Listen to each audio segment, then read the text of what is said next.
अरे सब नीचे रखोगे एकदम लोगों, सब कोई नीचे रखेगा तो लोगों सब कोई नीचे रखो, ठीक है, बराबर ऐसे क्या है, अरे बराबर में रखो ना सर। आ जाइए सर, सर यहाँ सर, यहाँ सर, यहाँ सर, उधर धूप है, एकदम आराम से, एकदम। अरे नीचे करो ना यार आईडी, चलो सर आईडी नीचे करो, आईडी नीचे, एक मिनट रुक जा, आईडी नीचे कीजिए सब कोई पहले, बराबर आईडी नीचे करो, नीचे करो ना। गृह मंत्री जी ने कहा है कि जवाब दिया जाएगा। गृह मंत्री जी बोले हैं कि चुन चुन कर जवाब दिया जाएगा तो दिया जाएगा। और माननीय प्रधानमंत्री जी तो इसी बिहार की धरती मधुबनी से उन्होंने दुनिया को संदेश दे दिया था कि हम आतंकवादियों को और आतंकवादियों के आकाओं को हम छोड़ेंगे नहीं। और क्या बताएं, जातीय जनगणना को लेकर सर क्या कहिएगा सर? आरजेडी कह रही है कि हम लोगों का एजेंडा था जिस पर चल रही है। प्रधानमंत्री माननीय नरेंद्र मोदी जी के नेतृत्व वाली केंद्र सरकार ने निर्णय लिया है कि आगे की जनगणना में जातीय गणना होगी, जनगणना होगी। और यह निर्णय बहुत ऐतिहासिक निर्णय है। यह ऐसा निर्णय है जिस तक विकास पहुंचना चाहिए था वहां तक विकास पहुंचाने का बड़ा आधार होगा। यह सामाजिक न्याय का सबसे बड़ा आधार होगा।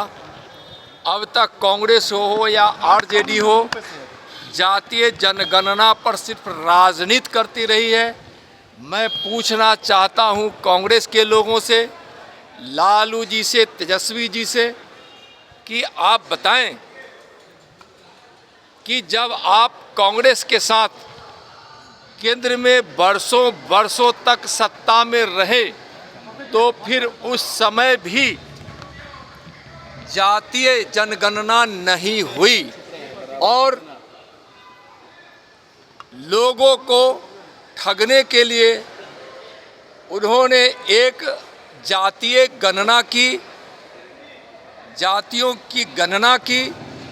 और वह एक सर्वे था जो जातीय जनगणना का आधार नहीं हो सकता था, एक सर्वे था।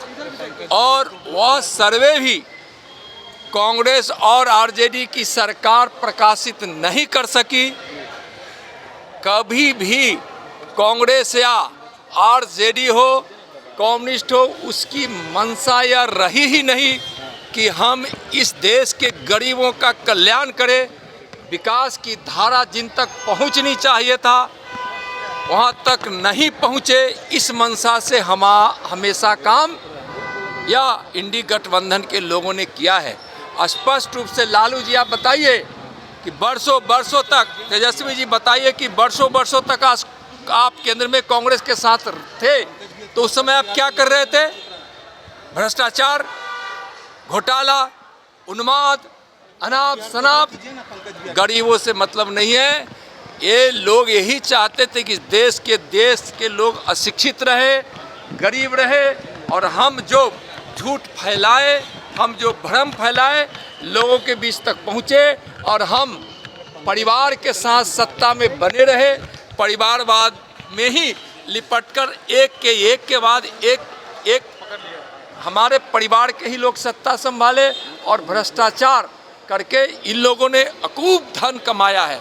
तो न एक गरीब का कल्याण चाहते हैं, न सामाजिक न्याय चाहते हैं, न देश का कल्याण चाहते हैं। अब माननीय प्रधानमंत्री जी के नेतृत्व में जो जनगणना होगी उसमें सही जातीय जनगणना होगी और इसको 18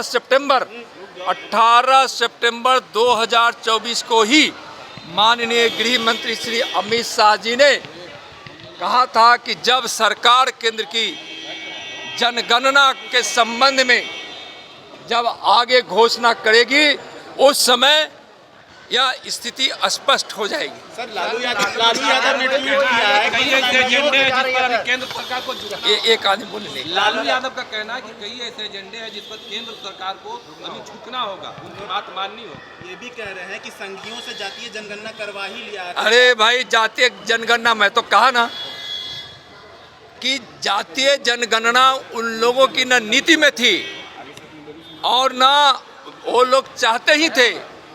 झूठ मूठ की राजनीति जातीय जनगणना के लिए करते थे। अब मैं तो सीधा सवाल किया हूँ, हिम्मत है तो आकर बोलें। बरसों बरसों तक केंद्र की सत्ता में कांग्रेस के साथ रहने वाले लालू जी, बताइए कि आपने क्यों नहीं जातीय जनगणना कराया? हिम्मत होती, अगर आप चाहते कि जातीय जनगणना हमको कराना है तो उस समय केंद्र की सरकार से आप इस्तीफा दे देते। लोगों को ठगने का काम करते हो, लोग क्या बोलेंगे? इंडिया का होड़ मचा हुआ है, तमाम लोग क्रेडिट लेना चाह रहे हैं सर, क्रेडिट लेने का होड़ मचा हुआ है, तमाम लोग क्रेडिट छोड़ दी।